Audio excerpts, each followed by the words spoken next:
Hi, and congratulations on your 2019 Nissan Murano Platinum Edition. This is an absolutely stunning vehicle. I know that you're going to love it. It's our luxury vehicle, and it's going to feel and drive and react just like a luxury vehicle. It's got all the features of a luxury vehicle. You just didn't pay the luxury vehicle price tag.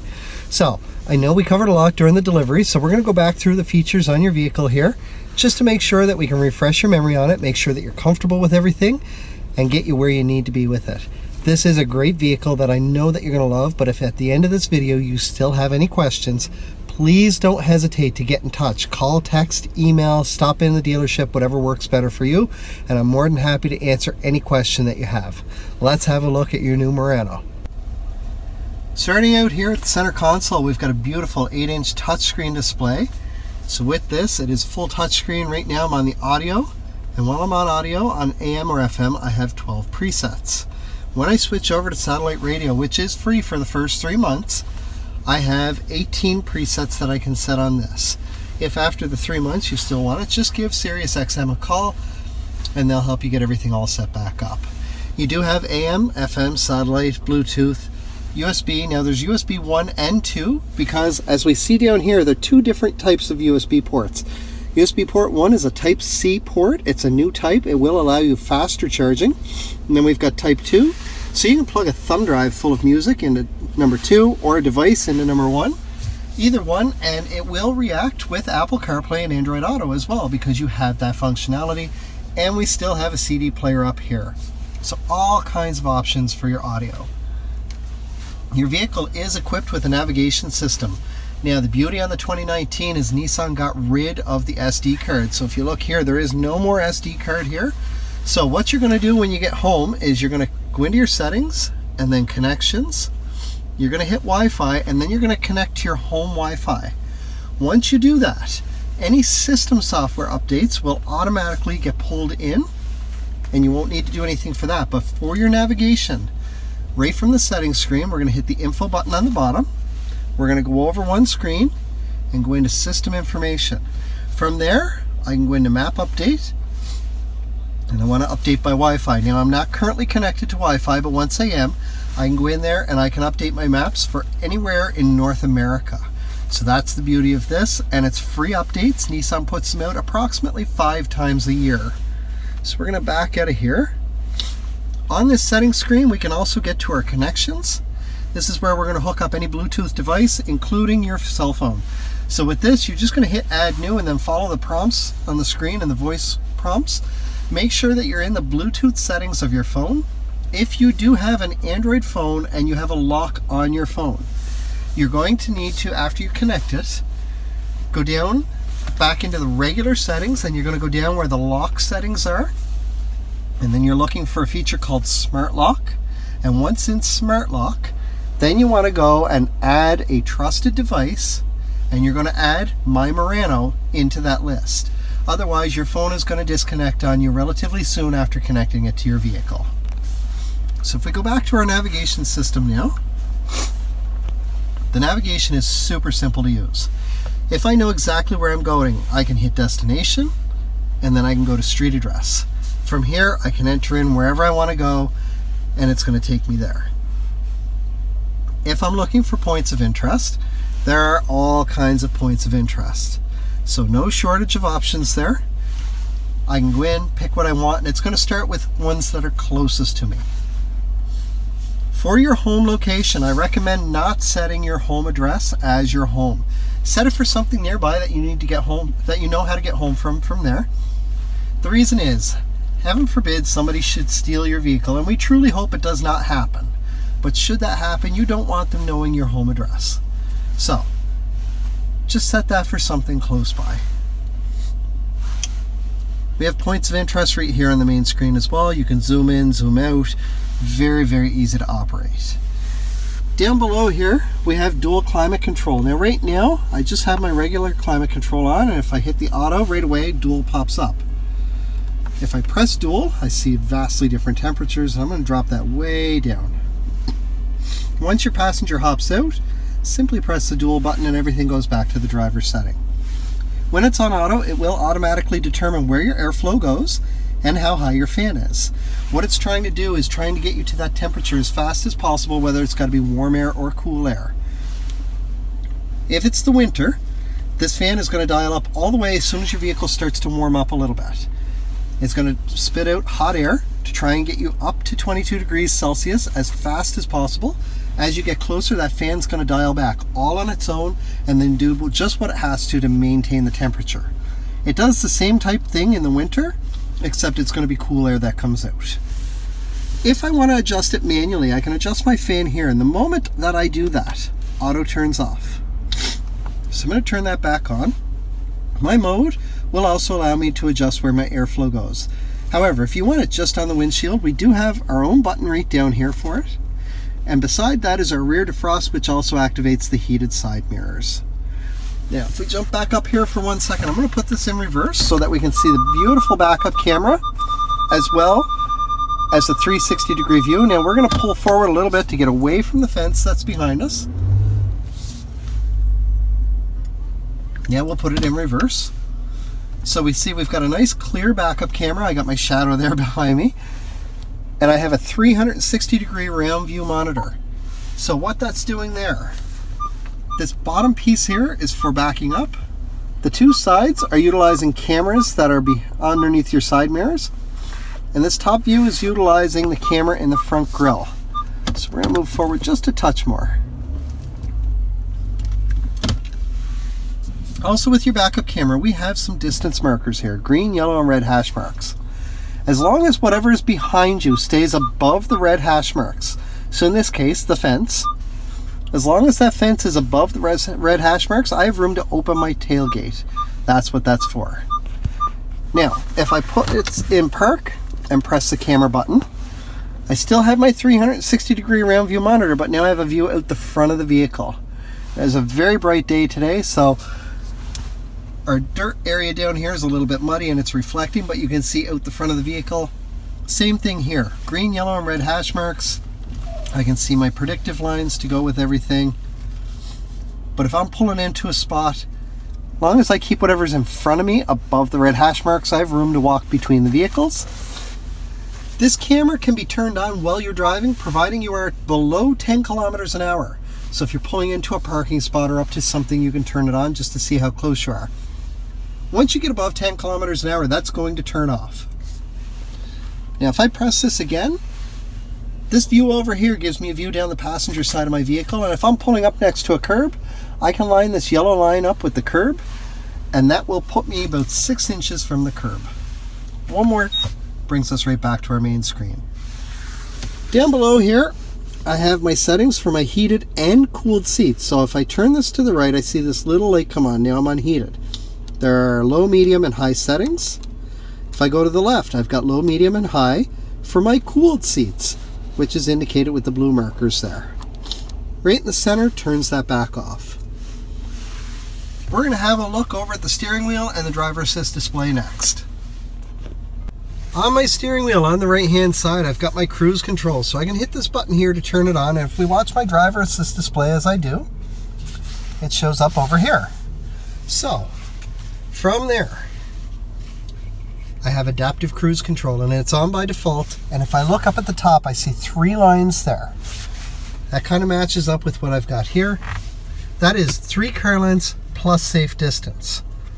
Now, my own personal preference is 1 car length plus safe distance, because when doing 80 kilometers an hour or about 50 miles per hour, that is the equivalent of about 2.5 car lengths. So by pressing this button here, I can adjust that setting down to 2 or 1 or back up to 3. From there, I can set, I can resume, I can cancel, increase my speed, decrease my speed. Makes it very easy. On the left side of my steering wheel from the bottom up, we've got our volume for our radio, and you have a beautiful Bose sound system in this. So you get really high quality sound. This is going to allow you to control that right here. Source pops up with a menu right here. So you can pick and choose where the source of your audio is going to come from. So I'm just going to leave that set on FM. Up here, we're going to jump up to the OK button. When I'm on the OK button here, What that's going to do when I'm on radio or satellite radio, by tapping up or down, it's actually going to go through my presets on my radio. Or if I'm streaming through USB, Bluetooth, or CD, that will skip tracks. We're going to come back to this button in just a second. My Bluetooth hands-free are these two buttons here. So this button is going to allow me to answer a call or hang up a call. If I want to make an outbound call, I'm going to use the voice recognition button.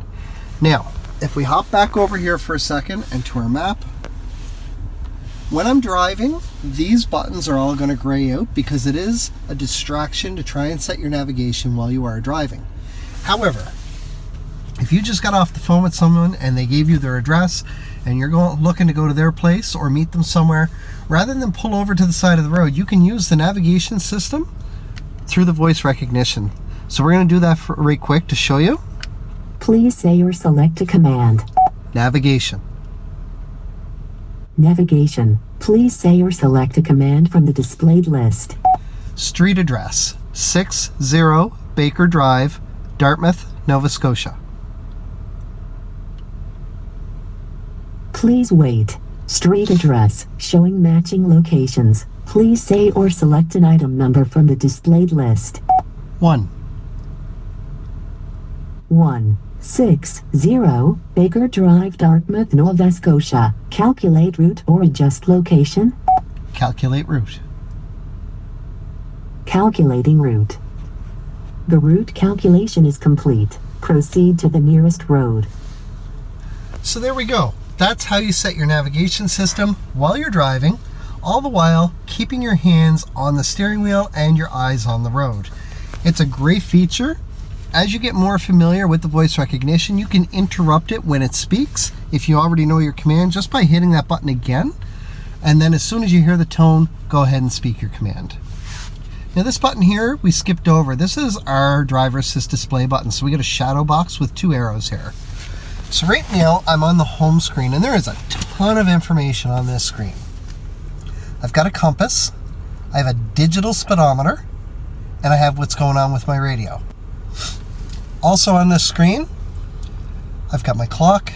We have traffic sign recognition, which we're going to get to in a minute. I have my temperature. This tells me my blind spot indicators are on. And then we've got our cruise information here.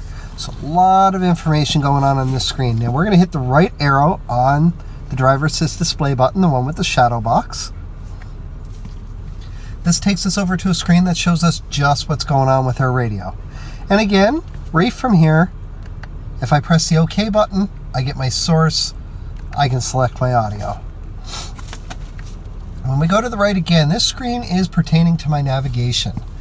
So with the navigation, as soon as I have a destination set, and I have canceled my destination already in case anybody's wondering, but when I have a destination set and start driving, this is going to change from a car to an arrow going up to the right or up to the left, depending on which turn or which direction my next turn is, and it's going to count down the distance until that turn. Our next screen over shows our averages. So top left is our average fuel economy, bottom left is average speed, top right is distance driven, so it's a trip odometer since I last reset it, and the bottom right is the total time that it's been running since I last reset it. Then we have an average fuel economy, one screen to the right. If we go to the right again, our driving aids. So this vehicle is equipped with a lot of driving aids. In the front, you have automatic emergency braking. So if you're driving along and the vehicle in front of you suddenly piles on the brakes and you're closing that gap really quick, inside the Murano here, it's going to beep at you and the gas pedal is going to push back against your foot a little bit. At that point, if you do not react fast enough, the beeping is going to get louder and faster, and if necessary, it will start to apply the brakes up to 60% for you. This is to help avoid or minimize an oncoming collision. Also in the front, you have pedestrian detection. So with the pedestrian detection, it's going to work the exact same way as the automatic emergency braking, except instead of applying up to 60% on the brakes, it's going to fully apply the brakes to help avoid or minimize an impact with that person who's walked out in front of you. We also have rear emergency braking. So that fence that's behind us, if I was backing up and didn't slow down fast enough, This is going to hit the brakes to prevent me from hitting that fence, and it will do so about a foot away from what's behind me. You also have rear cross traffic detection. So if I'm backing out of a parking spot and there's movement within 2 car lengths on either side of me, whichever direction the movement is coming from, my blind spot indicator on that side of the vehicle is going to be flashing, and it is going to beep at me inside the Murano here to let me know that I've got movement coming at me from whichever blind spot indicator is blinking from that side of the vehicle. And then you have your blind spot indicators. So blind spot indicators on a Nissan are right here inside the vehicle. There's an LED indicator on each side. When there's a vehicle in your blind spot, whether you're passing it or it's passing you, whatever side it's on, as long as part of that vehicle is in your blind spot, that indicator is going to light up and stay lit up a dull orange as long as part of it's there. Now while it's lit up, let's say my driver's side one is lit up and I signal to go left while it's lit up. Inside the Murano here, it's going to beep at me, and my blind spot indicator is going to be flashing, and it's letting me know I do have a vehicle in my blind spot. So that's our safety features for the driving aids. Speed limit sign recognition. As you pass a speed limit sign, it is going to populate the speed there. It does so using a camera that's on the back of your mirror, where it will actually read the speed sign and post the sign there, as well as up above there. It does this so that you always know what the speed limit is in the area that you're in. This screen is going to show you your tire pressure once you start driving. Each wheel will individually populate. From there, you'll be able to see what the exact pressure is on all 4 wheels. If you get a low tire pressure warning, it is going to pop up with a warning and tell you low tire, but it's going to tell you exactly which tire is low and what the exact pressure is. From there, when you go to the garage or anywhere to put air in your tire, simply start putting air in the tire. When it gets to the right pressure, the horn is going to beep once to tell you you're done. If you were to continue putting air in, or somehow went to the wrong tire, when you hit the upper limit, the horn will beep 3 times in a row. You need to stop putting air in at that point, or else you risk ruining your tire. This screen allows us to review any warnings. So if I go back a screen and open my door a little bit, there's a warning. So that pops up right away. I also have a triangle way up here with an exclamation mark in it. Now if I hit my right arrow on my driver's assist display button, it clears the warning, but my triangle stays. If I want to review that later on, I can go back over to my warning screen and it tells me when to review. So I'm simply going to press in the OK button, and it tells me my door is open. To get rid of my warning, simply correct the issue. In this case, I'm just going to close my door. If you have wiper fluid or a low tire or whatever the case may be, just correct the issue and it'll get rid of it. Our final screen to the right is our settings. Now I do change a couple settings on the vehicles before they leave the lot. So we're going to go into the settings, and we're going to go down to vehicle settings, and then we're going to go down to locking and auto door unlock. By default, our vehicles will automatically unlock the doors when you turn it off. We're going to change it so that the moment you shift into park, it automatically unlocks. Now to go back, we're going to hit the left arrow on the driver assist display button. And then we're going to go back again. Then we're going to go into wipers, and we are going to turn this on. So what this is going to do is when your wipers are on intermittent, it's going to make them speed dependent. So if you're driving residentially and then get out on the highway, without ever touching anything, your wipers will actually move a little bit faster when they're on intermittent mode, just to account for that extra speed. So we're going to go back again, and again, and again. We're back out, and then we're back over to our home screen. Down here on the dash, we have a few buttons. So this button here is for our leather-wrapped heated steering wheel. This will warm it up. This is going to turn off our traction control. Now, I highly recommend just leaving this alone. Unless you are familiar driving with it off, you want to leave this alone. Now, if we watch here, when I turn off my traction control, I also disable my rear emergency braking, automatic emergency braking in the front, pedestrian detection, lane drift warning, lane drift detection. It's going to turn all that off. So we're going to turn that back on. This button here will allow me to open my lift gate from inside the vehicle. Simply press and hold for 2 seconds to open or close. Our final button over here, I'm going to turn this on. And when I do so, I see I've got some new information showing up here. So this vehicle is equipped with lane departure warning, which when you start to hit a line on either side of the road, it's going to beep at you. It also has lane departure intervention, which we just turned on by turning on that button. So now, because of that little green car with the lines beside it there, if I start to drift out of my lane and the lane, it beeps at me and I don't correct it right away, it's going to tap the opposite brake. So if I'm drifting to the right, it will tap the front left brake to help pull me back into my lane and vice versa. So that's your lane drift intervention and warning that comes equipped on this vehicle. That is run through a camera up behind your rear view mirror, up in here, which is the same camera for your pedestrian detection. Now while we're up here, this is an auto dimming rear view mirror with home link on it.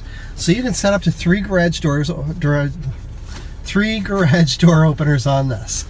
With that, to set it, the easiest way is if you take your garage door opener and press and hold the button, and press and hold one of those buttons at the same time, it should sync up. If that doesn't sync it up, check your owner's manual. There are a couple other ways to do it. Up the top here, we have a beautiful panoramic moonroof. So Nissan finally separated the buttons for these. So this button here is for our screen. So if I press that, it's only going to come about halfway, and then it will stop. If I press it again, it'll close the rest of the way, and I can stop it anywhere along the way. So I'm going to open that back up.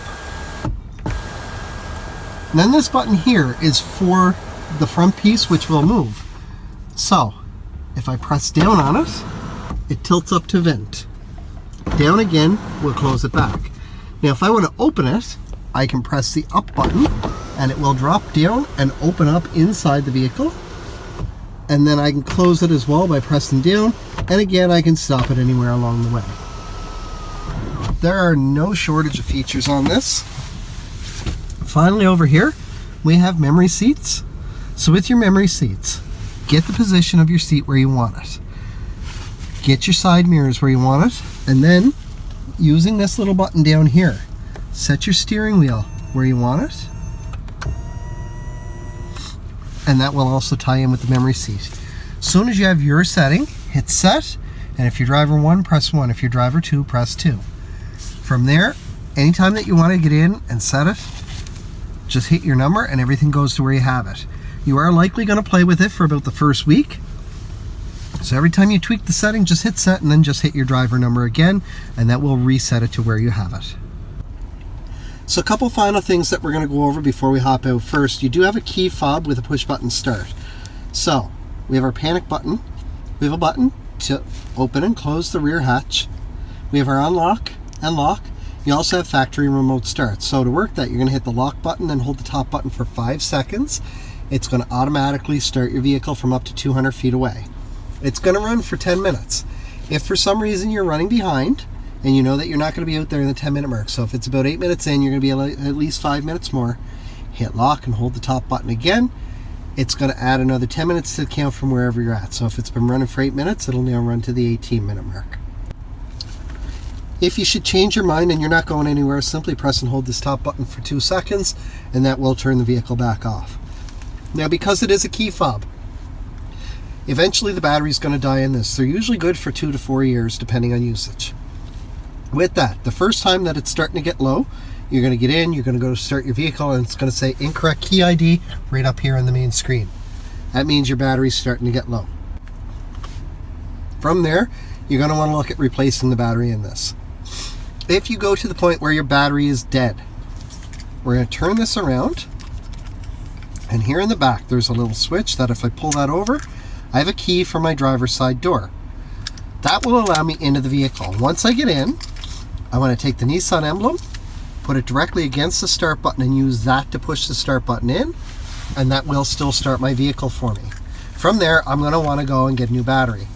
To change it yourself, pop the key out, get something into one of those 2 little recessed areas there and give it a little twist. That will allow you access to your battery. It's very similar to a watch battery, just a little bit larger. You can get them locally at a lot of different places, drugstores, one of the big box stores, anywhere like that will sell them. Or you can do it at the Nissan dealership and they'll do it all for you.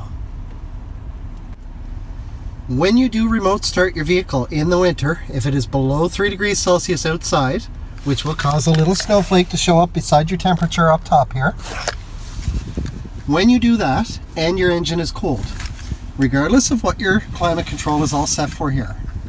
All your airflow is going to go to your windshield and your two front side windows utilizing these vents here. It's going to turn on your rear defrost, which will activate the heated side mirrors, and it's going to turn on the heated steering wheel. And if you left your heated seat in an on position, it will start to warm that up as well. All by remote starting it when the weather is 3 degrees Celsius or lower and you have a cold engine. On the outside of the vehicle here, we have a nice feature called an intelligent key system. So as long as I have my key fob on me, because it needs to be within 3 feet of the door that I'm at, each of the front doors has a little button on it. One push of that button will unlock only the door that I'm at. A second push will unlock the entire vehicle. Once I get out and all the doors are shut, one push will lock the whole vehicle. It's a really great system. Now we're going to hop around the back here. I'm in pretty close proximity to the fence, but I do want to show you, you do have kick motion activation for your power lift gate. So the same as the side doors, you need to have your key fob on you because it's got to be within 3 feet of the hatch. And then between the sensors here and here, if I give a kick just straight in and out, a nice fluid kick, it beeps at me 3 times to tell me to step back and then opens my hatch for me. From there, I can either press this button here to close the hatch, or I can do the exact same thing. And again, it tells me to step back. That's what the beeping is for. Now, if you are in the way, whether it's on the inside or the outside, as soon as it has any resistance, it's going to go back to the position that it was just in. You do still have the same button up underneath here as on the 2 front side doors, so I can push that and it locks the whole vehicle. Congratulations again on your 2019 Nissan Murano Platinum Edition. I hope this helped refresh your memory. Hope it helps go over everything again. I know this is a fantastic vehicle that you're going to love for a long time.